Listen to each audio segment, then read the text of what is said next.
بسم الله الحمد لله الصلاة والسلام على رسول الله وعلى آله وصحبه وسلم تسليما كثيرا وبعد فسلام الله عليكم ورحمته وبركاته. المسألة كصابسا الشهوة أما human desires يابا بني آدم كباهيسة كمدة أو بني آدم كوباهية هي دين سكالوت الممنوع هذا ومقابل العفة في اللغة العربية وشهوة مرنا وشيء بلارن وشهوات نفسي ودنا مرك قاركودنا الشهوة الجنسية بيدتك كوكوبان كذلك العفة عفادنا مرنا ودور سنة دمانتت مرنا والزنا دو لقد دور سنة دو أنا هلكن waxaynu uga jeednaa waxyaabahay naftu doonto dhammaanteeda ilaahay qur-aanka ku tilmaamay siiba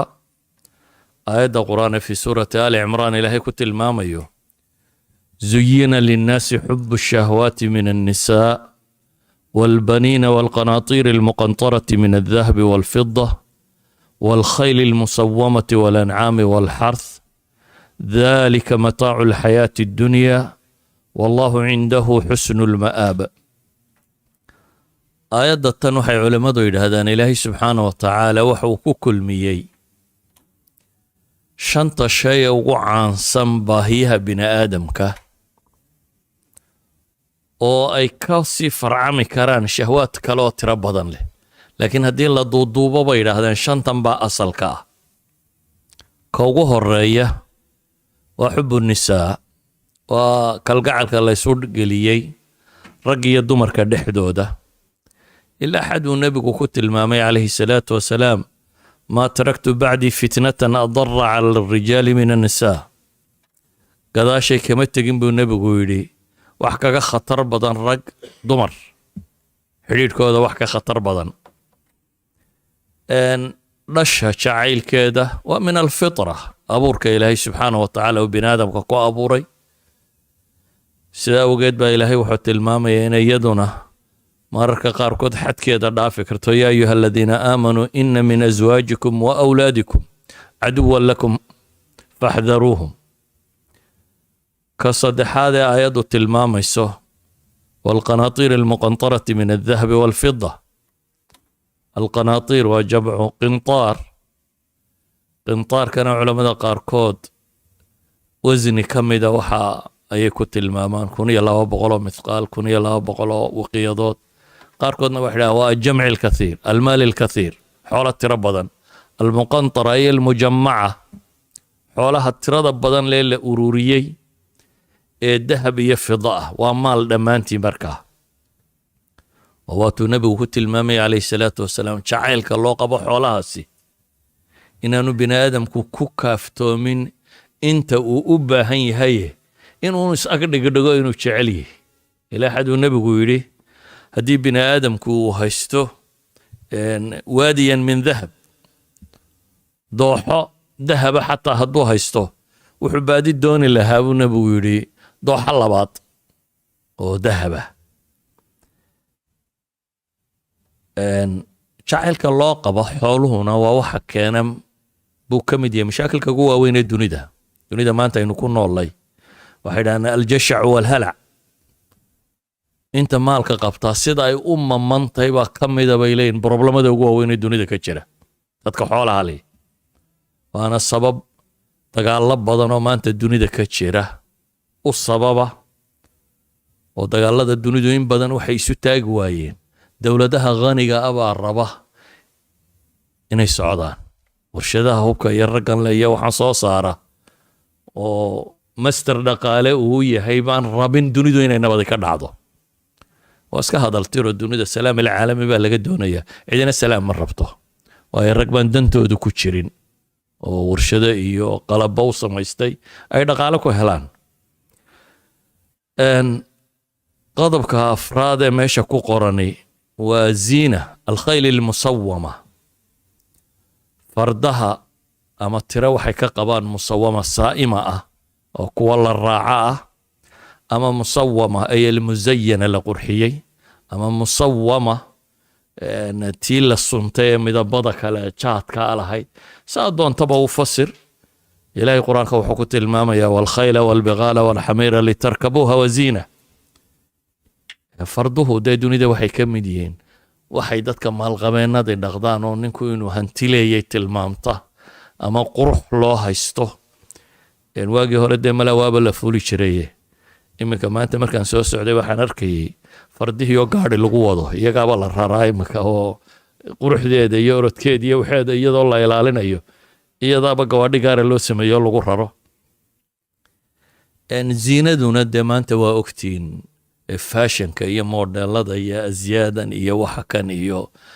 dadka sida maankoodii loo gadayba kab calaamad yaroo saxani ku taalo mara dhinac yar ka dilaacsan waxya dadku modelka dambe maxaa u dambeeyey xataa mobilkeenu sidana waa ka dambaynu raadinaynaa wax ku jirana la garan maayo cusub waa ziinadaas baa inta badan laga rabaa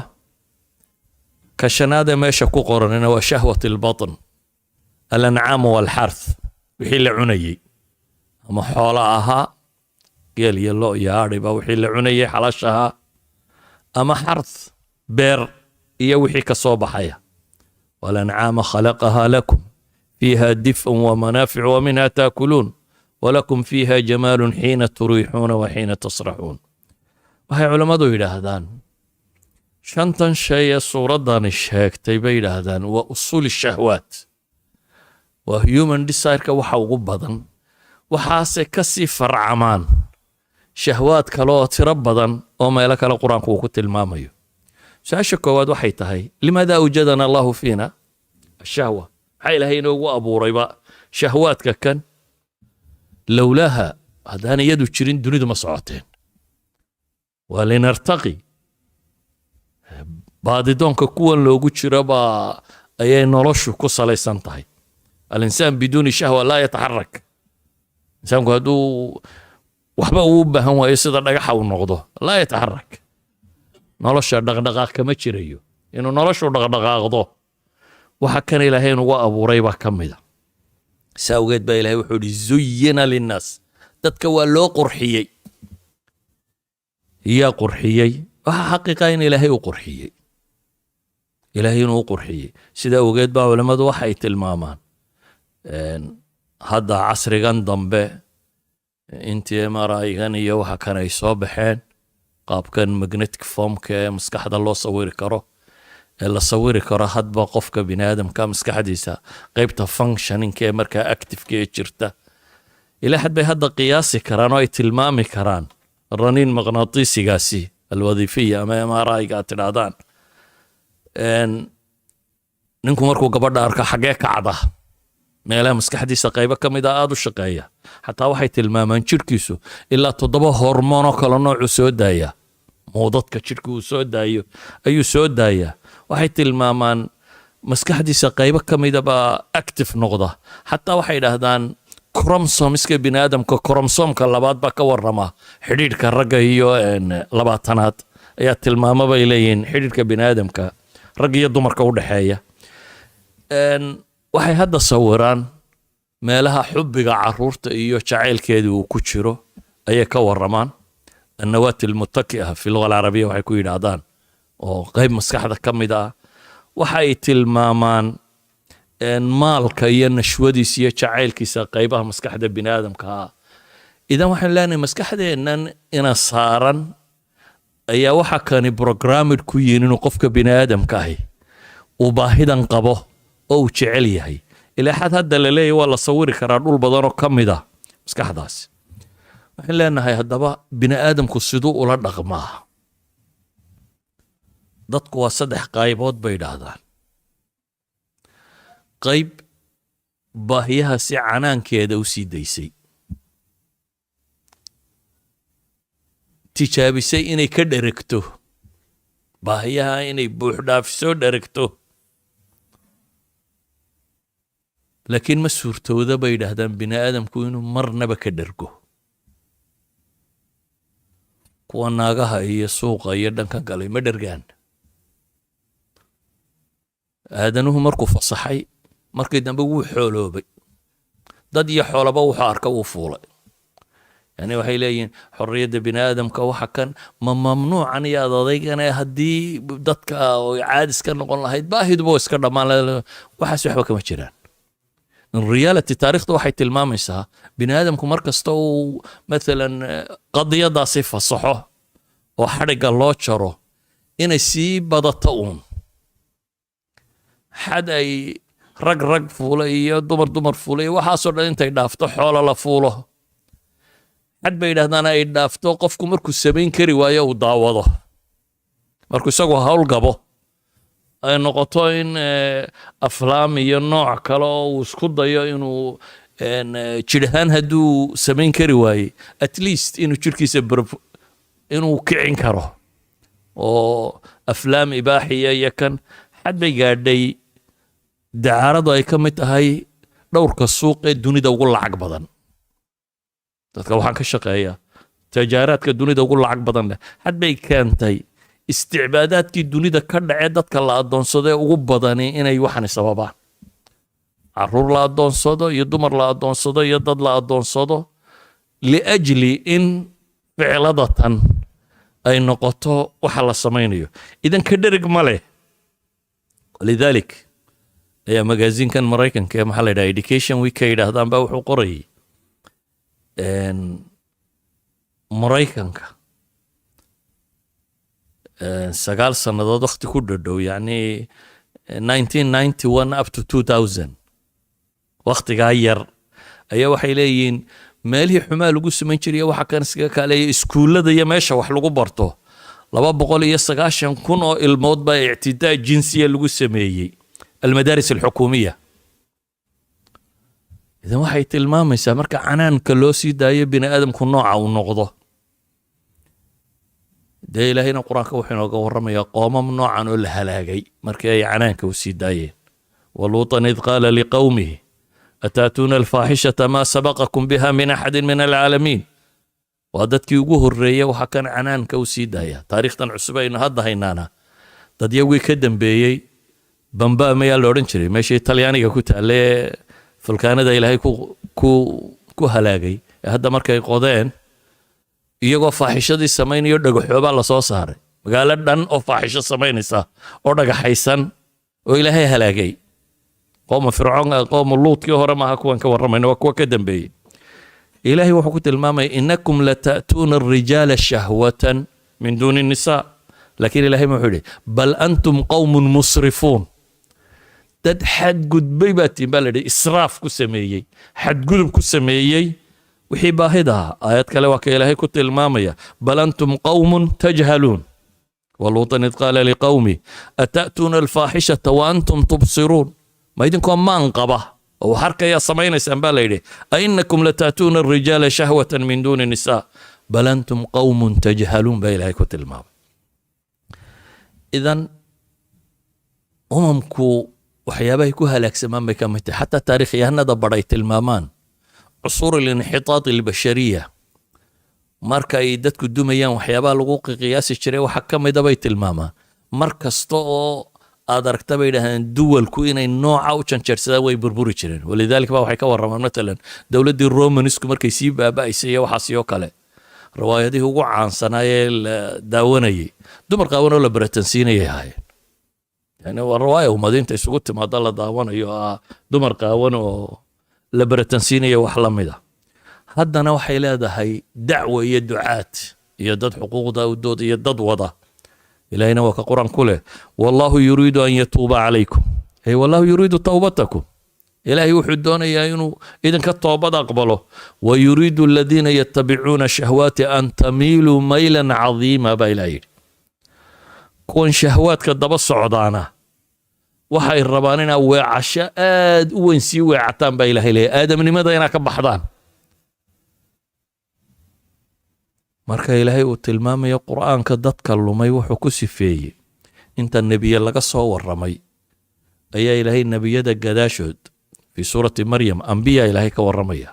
oo nebi baa ilaahay wax ku sheegaya rasuulan mukhlisa inuu ahaa sidiiqan nebiyan inuu ahaa أنبياء إلهي كصور رمي أنبياء مركي الله كصور رمي كدب واحد لقوه حكسي فخلف من بعدهم خلف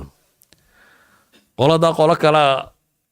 والنبي دا عكسي قوديو جروب كلا كدنبيا جروب كاسم حي سمايا أضاعوا الصلاة واتبعوا الشهوات بإلهي صلاتنا وضيعين شهوات نفسك نوى الراعين فسوف يلغون غيا إلا من تاب وآمن وعمل صالحا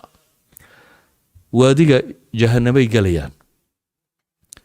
إذا قيبتن كوادا إنو كور رمينا وحويان human desires كان نوعا كان هدي أن لو سمينين حكمين يقاب لو هباية تهذيب بني آدم كو إنو حولها هوس مره أو بابا وانا معاييرتا لغو قياسي كرا بلشادة بربر كيدا يفرن كيدا وهي أصلا بوحاسي وحي كان إنو قرغو بابا كو بلشانا هدي قرغو دمو وهي مجتمع متفكك بو نقضة وحيابها قرغو الدميانا وحان فسح يدا كميدا بيدادا سادر هدد وحي دهدان سوشيالي بلشادو وي بابا أدا هدي وبابكا كان نقضة محي حركة سيديس qolada cagsigeeda martay oo ah waxaan problem weeye ilaahay u dhawaanshihiisu ka celinaya dan waa in joojinaaba waa qoladii ruhbaaniyada iyo baabawaadka iyo waa meeshay mareen kristanka qayb ka mid iyo midmid ama bariga fog diimihii lagu haystay ha ahaato indiya iyo dhulkaasi ama muslimiinta qolyo ka midi waxyaaba ay qaateen ha noqoto in la yidhaahdo wuxuuba waa dembiya waa inaan laba samayn gabadha waa inaan la arag rag iyo dumar isu tegin waxba toona ilaa xad qaarkood ay soo rogeen tabatul iyo ikhsaa iyo in ragga la dhufaano baahidanba maxaa keenayso intan maaha maa lagaba jara xididkaba dee wuxuu noqonayaa sida gela awrkii la dhufaani jiray korana soo wada baxdee in noocaasi laga dhigo laakiin iyana waa wax fitrada ka soo horjeeda walidaalika may shaqaynin ولذلك بقى تحقيقات جدا بيه فرانسيسكو وسميه الكنيسة الكاثوليكية في فرنسا وحدها أيوة حاليا from 1950 إلا هذا تضواتها كاسر ندود وحلا عدين كرابي لين لما هذا يو سوقي مدوي وحي كلا دعي وحي عدين كراي صدح بقولي صدق كنا الماضي يفولين ودي ماشي كويسي وعمله ان 300 صدح بقول يصدق كن او الماضي يمكن أدي وابا إسكا بابليكلي تيفيدا الدنيا وكا مقاشانين وحيابها كتشرا وهو عكس الفطرة انت الدين كدغان ودن كان كسمين وايي ان با حاجه كله يديو قلدان لو كعي ان طريقه صدحات ولبدا طريق مدنا باهين او ديسايرز كبني ادم كان ان لو فوليو لكن حد يشو قاب مجتمعنا الدسية هنقطة الشهوة الجنسية هنقطة شهوة المال هنقطة بنين كان هنقطة الزينة تنان وحنود من الشريعة وكوبناين كده على شاهي مركز طوي حد أفتنا متى جنسية هنقطة أما تن مالك هنقطة تن مالك وحا مانت الدنيا ده هايستا إن ضدنا مال قبل مدى ده يوسعطة سيدا روكتك وممكن الدنيا قيمنا يوسعطه ان باهدي يقاشدنا انا حاجه كلا ركضها انو سعطه وهي سؤال ابان ولي لقى جواب قفكم حولا كفلا قفك بنادم كم حولا كفلا يعني حوله وين نقضان مينس ادباهيها كف شنكرته gartay inta markaad hesho iyo in leeg iyo in kale leeg markaad hesho inta kale maxaad ku falaysaa hadaan ilaado waxaad noolaan kartaa ka soo qaad 60 sano imsa kugu bixi kartaa 70 sanadood oo noolaan kartaa 70 sano maxaa kugu bixi karaa deenu qiimayno nidhaano 5 milyan ka soo qaad 5 milyan mo pound baad u baahan tahay 70 sano inaad noolaato wixii qarash kugu bixi lahaa bini'aadamku ku qanacaya shan u qaato inta kale iska daaya ومايا محو كفالا يا بس أشي سويدين تري وما حين نيدس كاللو قبا ما انت الرؤيا ندنتو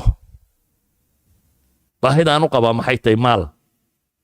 waxay yidhaahdaan shahwaadkan oo dhan isku soo dar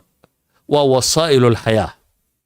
laakiin hadday maqaasid isu bedelaan waa wixii lagu kaalmaysanaya nolosha laakiin hadday iyagu noqdaan wixii loo noolaa hadday mathala shahwat albatn inaad wax cunto haddaad u noolaato inaad wax cunto dee idinkaa arkay maanta dunidu badhna gaajay ka baqaysaa inay u dhimato badhna obesity bay u dhinteen inna baruurtii baa ka badato waa la eryayaa iyo waa la haraadinayaa iyo waa la wadaa inna baktay u dhimatay idan wax kasta oo xadkiisa la dhaafiyo desireskan bini aadam ka mid a kama maarantid oo lama goyn karo oo dee noloshaad ka baxaysaa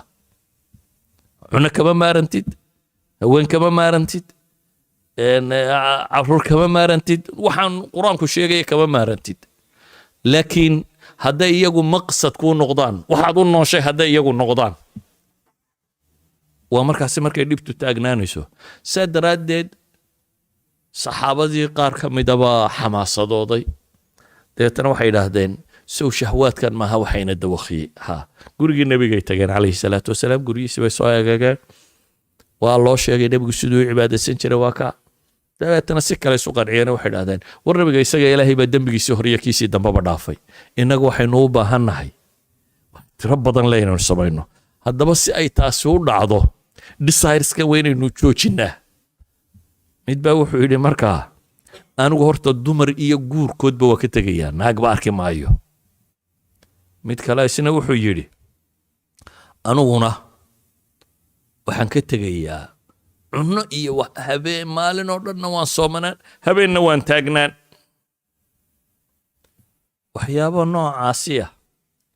ayay sheegteen dabeetana nebigaa warkii maqlay wuu u yeedhay wuxuu ku yidhi waryaadheen may caynkaasaa tidhaahdeen haa bay idhaahdeen antum aladiina qultum kada wakada nimankii sidaa yidhi baateen haa nebigu wuxuu ihi wallaahi innii la akhshaakum lilaahi wa atqaakum lah anaa ilaahay idinkuna cabsi badan idinkuna taqwo badan riwaayadka qaarkoodna idinkuna aqoon badan waayo aqoontay waxaana ka dhalashaa inamaa yakhsha allaha min cibaadihi alculamaa anaa ilaahay idinku aqaana laakiin anigu waan soomaa oo waan afuraa buu nebigu yidhi oo waan tukadaa oo waan seexdaa oo dumarka waan guursadaa faman ragiba can sunnatii falaysa minii sunnadayda ninkii ka wacda anigaygama mid aha muxuu tilmaamayaa qoladan tidhi gamtaannu u joogsanaynaa kuwaas waddadoodu ma saxna laakiin waddadu waa meel dhexay diintu inoo tilmaamaysa walaa taqrabu alfawaaxisha maa dahara minha wamaa batan walaa taqrabu الzina inahu kaana faaxishatan wasaaa sabiila qofku meel dhexe inuu yimaado ah nafta inuu kontrooli karo naftiisa inuu kontrooli karo oo shahwa biduuni qaydna ma socoto hadday tahay taa rag iyo dumarka u dhaxaysa falaa takhdacna bilqowl fayatmaca aladii fii qalbihi marad buu ilaahay ku tilmaamay kii qalbiga uu bukaan kaga jiro waa bukaan bay xad gaadhaysaa idan waxaynu nidhi waxa kan ilaahay baa inagu abuuray waa mid waa baahi aynu qabno waa laba sidee baynu u maamuli karnaaba markaa isweydiinta leh ama u cilaajin karnaa aayadda inta ugu dambaysa ilaahay wuxuu ku tilmaamay dhalika mataacu alxayaati addunya markii 60 shayba ama 50 shayba lasoo tilmaamay waxaa la yidhi dhalika mataacu alxayaati addunya kaasi waa bidhbidhka nololeed waa in yaroo lagu tamatuco nolosha adduun macnaa ku jira muxuu yihi halkan umaydan iman inaa weligiin joogtaan ee waxa u timaadeen ashyaada tani waa waxyaaba laydinku itixaamayo lilibtilaa waa laydinku itixaamaya laakiin halkani maaha meeshii aad joogayseen ee wallahu cindahu xusnulmaab ilaahay subxaana wa tacaala baa noqosho fiicani xaggiisay jirta kow qofku marka koobaad desires-ka waxaynu u xadayn karnaa inaynu aakhiro fahamno inaynu garanno halkan muddo yar inaad joogayso sida awgeed haddaad dhowr bilyan oo lacaga ururiso waad isdhibtay una you will die waad ka tegaysaa adunbaa ismashquuliyeye waad ka tegaysaa sida awgeed waa inaad ku tala gashaa waxaan maxaa aakhire kaa raacaya maxaad nolosha kaga qaban karaysaa maxaad bedeli karaysaa ururintu maaha maqsad inaad ururiso agtaada taallo yani qof baad arkaysaa subaxii ka lahay oo ilaa habeenkii shaqaynayey oo habeen iyo subaxba saa u wada oo inta xoolaa le ah oo inuu ururiyo unu nool waxaan u garanayn hantidu maxay qiimo leedahay markaa yani muxuu ku falayaa qofku walidaalika baa ilaahay aayadda ku xigta wuxuu leeyahay qul aunabbi'ukum bikhayrin min dhalikum liladiina ittaqaw cinda rabbihim war ma idin sheegaa baa ilaahay leeyahay subxaana wa tacaala wax tan idinka khayr badan kuwa ilaahay ka cabsada waa haddaad jannaad iyo beere iyo aswaaj mutahara iyo waxaan haddaad rabto meesha aan laga dhimanayn bay jirtaa baa ilaahay leeyahay subxaana wa tacaala janno ayay aakhiro jirtaa idanka koowaad ee waxaan lagu xadayn karaa waa inaynu qiimatu alxayaa garanaa xayaati dunyaa iyo xaqiiqadeeda waa inaynu fahamnaa ka labaad waa inaynu garanaa aakhiro saynu u guulaysan lahayn qofka bini aadamka waa inuu noqdaa goolkiisa kama dambaysta ahi ilaahay siduu u raalli gelin lahayo jannada intan leeg siduu u heli lahaa hadduu your goals dhammaantood ahdaaftaadoo dham ay ku soo koobmaan guri yaroo ballaadhan oo aad sariiru kaga seexan doonto gawaadhi tiro badan oo aad mid uu ka fuuli doonto iyo lacag tiro badanoo ku mashquuliso uun nin nimanka waxaysta soomaaliyeed ka mid ah ee subax u soo galo cadhaysan dabeetana nin raggii ku dhadhawaa baan ku ihi odaygan maalintaan imaadaba waa cadhaysan yahay maxaa ku dhacay wuxuu igu yidhi subax walba waxaa loo yimaadaa waxaa loo sheegaa kambani ballaadhan buu leeyahy kambanigiisa wixii ka lumay ee problems jira subaxii lagula soo kala habeer subaxii markuu xafiiska imaado report baa la siiyaa meel heblaaya intaasaa luntay qoladii xaggaasi waxoogaagaas way la dhuunteen kuwa waxaasa ka dhacday halkaa mushkilada looma sheega buu yidhi subaxii markuu soo galo saaka 400 kun baynu faa'iidnay cidi kuma tiraahda buu yidhi laakiin negativeska loo soo ururiya markaa subax walba uu cadhaysay maxaad ka faa'iiday markaa hantida kuu biirtay haddaad subax walba cadhoon ka qaadayso iyo mushkilad jirta maxay kugu kordhisay ilaahay wuxuuna yidhi wa amaa man khaafa maqaama rabbihi ونهى النفس عن الهوى فإن الجنة هي المأوى قفك مقياس كسوين كالنوضة ننكا نفتي سكر يا بابا الليلي عن الهوى يعني ضبط النفس نفط وين تكنتروشا معنى دوا محي مثل أمثلة بسيطة عنا هداد ودك ور شو ويدو ومركي علوشو ديركتات لا بتايسر اسبانو باهني ساد انتي ادعوني جرتين كبدان هادو عنتو binaadamku awal in buu cuni jiray intaasaa ku fillayd waxay damceen in ka badan inay cunaan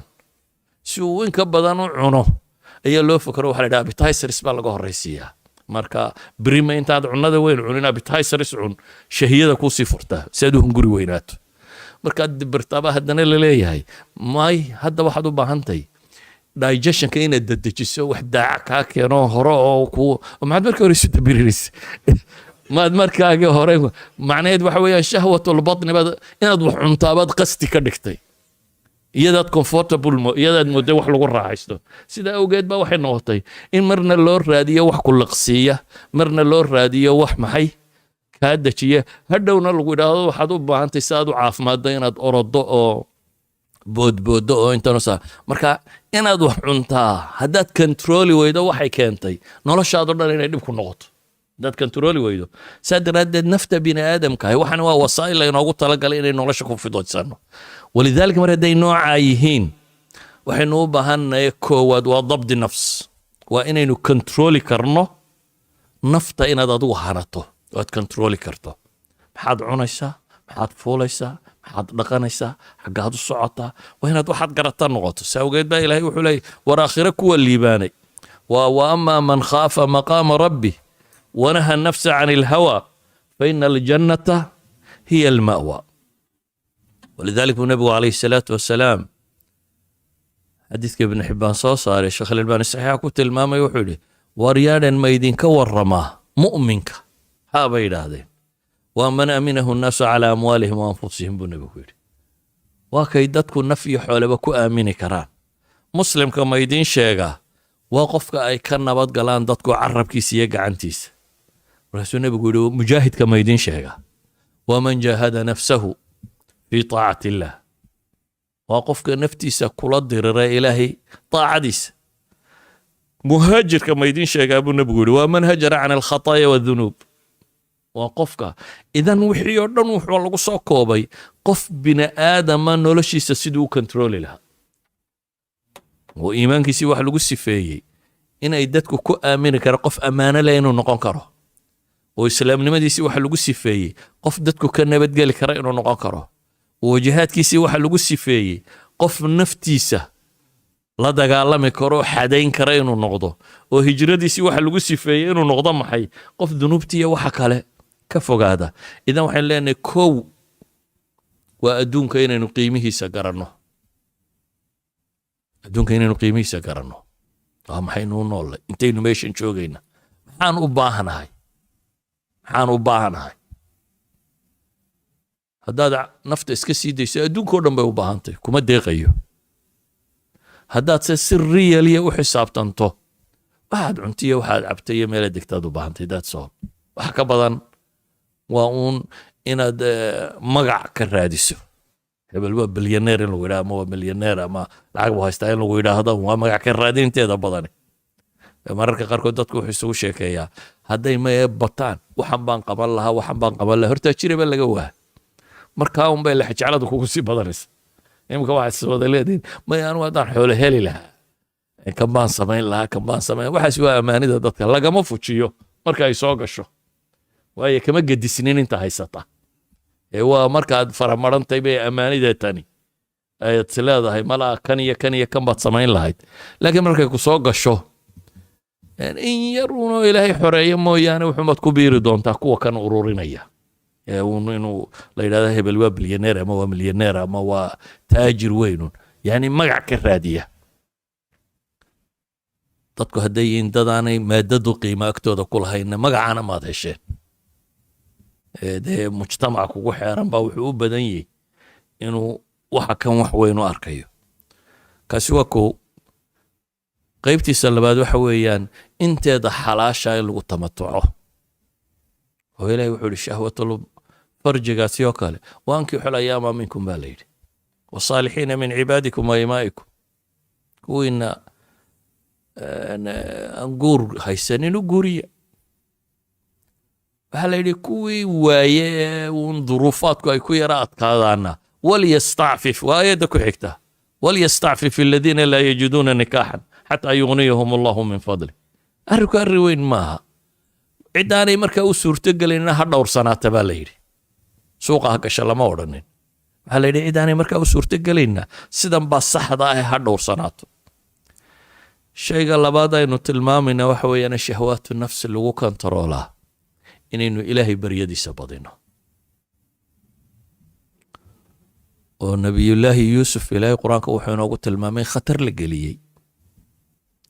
oo gabadh boqortooyada ka tirsan oo qurux badan oo kana iyo weliba dumarkii la waday iyo kooxahaas oo dham intay u heshiiyeen in xumo lagu rido in lagu talagalay. laakiin wuxuu malaad ka dhigtay ilaahay baryadiisa. oo intuu ilaahay baryey ayuu wuxuu leeyahay wailaa tasrif canii kaydahunna asbu ilayhinna wa akun min aljaahiliin. ilaahayna markaasuu leeyahy fastajaaba lahu rabbu fasarafa canhu kaydahunna. idan inaynu ilaahay baryadiisa badsanno oo ilaahay subxaanah wa tacaala ariiqa saxa inuu inagu hayo oo xumaha dhammaantood inaga dhowro inaynu ku dadaallo. waxaa intaa ku xigaa waxa weeyaan baabu sadu daraa'ic bay culammadu yidhaahdaan. waddada xumaha ku geynaysa inaad awdo. waddo kastoo xaaraan ku geynaysa inaad isku daydo inaad awdo. oo haddaad mashaakilka u banbaxday inaad guulaysan doonto lama hubo. ya naftaadu imanka markaynu halka fadhino haddii dagaal laynooga warramo nin waliba wuxuu isleeyay dee male waad jihaatami lahayd oo waad laakiin markay naga dul dhacdo inta jihaatami lahayd waxaan u malaynayaa inay badnayn. idan wax habboon inaad adigu marka hore isgeynin meelaha imtixaanku ka jiraan, oo adiga iyo ubadkaaga iyo carruurtaada haddaad fitanka u bandhigto cidda guulaysan doonta lama oga. saa ogeed maalan shahwatulfarji markii laga warramay waxaa la yidhi ishiina laabta, khalwada iska daaya, tabaruj ha samaynina. waxaasoo dhamme waa min baabi sadi daraa'ic, si ilaahay subxaana wa tacaala muraaqabadiisu inagu weynaato. yaclamu khaa'inata alacyuni wama tukfi suduur. ilaahay waa og yahay ishu tayxadda baa la yidhi, iyo laabtu waxay qarinaysa rabbi waa og yahay subxaana wa tacaala. idan ilaahay weynidiisu inay nagu weynaato. shahwaatu nafs waxyaabaa lagu xadeeya waxaa ka mid ah cibaadaadkaagu inay bataan, oo naftu haddaad khayrka ku mashquulin weydo sharkay kugu mashquulinaysa. naftu haddaad firaaqaagu hadduu bato, dherigtaadu badato, dee balaayadana inaad u bambaxdo waa suurtagal. haddiise nafta aad khayrka ku mashquuliso wakhti uma helayso waxa kan. saa daraaddeed baa ilaahay wuxuu leeyahy waaqim asalaata ina asalaata tanha can alfaxshaa'i waalmunkar. salaada ooga baa ilaahay leeyahy, salaaddu waxay idinka celinaysaa alfaxshaa waalmunkar, xumaha iyo zinada iyo quranka o dhan bay idinka celinaysaa. idan qofku kullama uu cibaadada badsado waa albaab lagu awdo shahwaati nafsigu noocay doonaanba ha noqdaane. waxaa ka mid oo ilaahay qur-aanka ku tilmaamay wastaciinuu bisabri wasalaa. kaalmaysta baa ilaahay yidhi sabirka kow. sabirku waa dee aayat alimaama markaynu ka warramaynay bacd alcasarkii waxaynu soo tilmaamanay imaaminimada sare ee islaamka iyo qumanaanta iyo hogaaminta diimeed waxaa lagu gaadho inay ka mid tahay maxay? lamaa sabaruu wa kaanuu biaayaatina yuuqinuun. waa yaqiin iyo caqiide qalbiga degta iyo sabir aad kaalmaysata bay idhaahdaan. waayo sabarku bikulli anwaacihi, oo ah cibaadada inaad ku sabirto, shahwaatu nafsiga inaad ka sabirto, maqaadiirta iyo ibtilaa'aadka inaad ku sabirto, bikulli anwaacihi markaad isku darto ah camalkaagu inuu noqdo siduu camal saalixa u noqon lahaa. sabir baa keensada. saa awgeed baa ilaahay wuxuuna yidhi wastaciinuu biالsabri waالsalaa wainaha lakabiiratun ilaa cala alkhaashiciin. sabir iyo salaad inaynu kaalmaysano. qur-aanka ilaahay wuxuu inoo tilmaamayaa aakhiro mu'miniinta liibaantay kuwayti qad aflaxa almu'minuun. dabeetana ilaahay wuxuu ku sifeeyey aladiina hum fii salaatihim خاشعون والذين هم عن اللغو معرضون والذين هم للزكاة فاعلون والذين هم لفروجهم حافظون. يعني وحين كسو ورمى النور با إلهي كسو أروري وحلا يدي وكوا مؤمن كالليباني وكوا صلاة دودو معناه والسمين سي خشوع يا إلهي سبحانه وتعالى كحلا. مؤمن كقول استبال ليدي وكوا كان مالها اللغو غيا هذا التراد يو وحا اسكيتي. waayo haddaad ka qayb gasho inaad dhowrsanaan bay u badantay. haddaad meelaha fadhiisato fadhi kudirarka haddaad tagto aakhirka adigoo adna dacalka ka wada umaad sarki doontaa. kolay reerkiina meesha ku yara maagano asraada ka dhicina waad uneen aakhirka dhinacubaad ka gelaysaa. laakiin haddaad iska dayso meesha laqwiga iyo waxaan fiicnayn lagu hayo waad dhowrsanaanaysaa. zakaadka kan zakaa waxa loo yidhi bay leeyihin ba namaga waxa ka sii muhiimsan tahaarada bay leeyihin. waa qofku naftiisiibuu bukhligii iyo wixii kaga tahiraya, oo inuu qofku dhiibista barta iyo waxbixinta iyo farjigiisa inuu ilaashado. waxaasoo dhamme waxa ay tilmaamayaan shahwaatu nafsigii dhowrkee qur-aanku uu soo tilmaamay sidii maxay uu qofku uga xoroobi lahaa. idan ayuha alaxiba warka koobane wuxuu yihi desireskani waynu u abuuran yihiin. waana taa maanta biologically la tilmaamaya in la tilmaami karo marka nashwada noocaasi ku qabato maskaxdaada qaybta activeka hee shaqaynaysa. gabadh markaad aragta qaybta shaqaynaysa, xoola markaad hesho qaybta shaqaynaysa, caruurtaa yaryar iyo jacaylkoodu markuu ka galo qaybta kuu shaqaynaysa, quruxda iyo isdhiska iyo waxaa markaad samaysa iyo ziinada iyo fardaha iyo waxaa qaybta ku shaqaynaya. yani waxa la tilmaamay hormoonadii jirkaaguna inay maskaxda awaamirtaa bixinayso ay soo daynayso maskaxduna inay shaqaynayso that means waa wax kugu abuuran waa mawduuc imtixaan baynu leenahay markaa imtixaan ilcamali imtixaankii caqadiga marka laga yimaado aladiina aamanuu wacamiluu الصaalixaat waa meesha laga rabo camalka saalix inuu ka rakibmo sidaa daraaddeed waxaynu leenahay desireskani waxay u baahan yihiin in la xadeeyo oo aad aada u fakerto xadayntaasina kow sharcigu wixii una faray inaynu yeelno ama ka hortag ha ahaadaan oo ah taxsiin koowaad waxyaabaha precautionska aad sii samaynaysa marka horeba waxaa kaa fogeynaya ama ha noqoto cibaadaadka aad badsanayso ama ha noqoto naftaada inaad traingarayso ka adkaatid oo hawadeeda aad kontrooli kartid ama ha noqoto xaqiiqada adduunkan aynu joogno aad si fiican u fahamtid wakhti yar baad noolaan doontaa maxaad qabaa wakhtigaa yar wakhti yar ama madaxweyne noqo ama maal yeelo ama miskiina haw in yarun baad joogaysaa tan wakhti badan maaha intaa yarna desireskani way kugu abuuraanayaan marnaba dhergina maysid mid intuu buuxsamaad salaada kaasi wuu dhergay ma jirto laakiin waa nafta saad u kontarasho dumar haddaad mid guursato laba guursato saddex guursato haddii lagu odhan lahaa wad iska wadi lahayd baahida ma istaagto mid baan guursay labaan kuma istaagta xataa laakiin waa lagu kontrooli karaa waa waxaad at least intii aad rabtay ku gudan kartid cunadu waa taa aynu nidhi waa dee waxaabay yidhahdaan caloosha waa iska elastico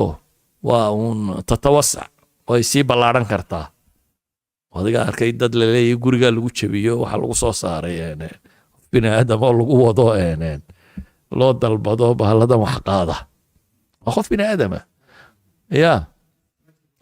haw waxaa loo dalbaday maxaa la yidhaha cream dhan oo kuwan gawadhida qaada ah inuu qofkan qaado waana cuno waxa sidaa u galay wax kale maaha gacanta iyo bahalka afkaasi isugu waday ayuunbuu sida tan noqday wax xanuun kale ku dhacayna ma jiro waa uun si wuxuu cunayu sawaa kaaday waa kaa bini aadamku intuu xadda dhaafay marna ordaya marna ku guraya caloosha idan soo duuduub waxaan oo dhan waxaan leenahay waxaynu u baahannahay inaynu dib u eegno sidii sharcigu sheegayna wixii sharciga aynu ku fulin karna inaynu ku fulino oo dhallinyarada loo guuriyo ciddii loo guurin karo la baro sidii ay guri u yeelan lahaayeen meelaha imtixaanaadka iyo shahwaadkani ka jiraan laga kontroolo adigu naftaada aad kontrooshid maalkan iyo waxaan inaanu ahayn waxaa loo nooliyay inaynu wada fahmno waxa aynu ka rabnaa inay noqoto uun intii aynu ku noolaan kari lahayn ama nolosha aynu ku fudaydsan kari lahayn markaan soo duuduubo saan hore usoo tilmaamay qur'aanku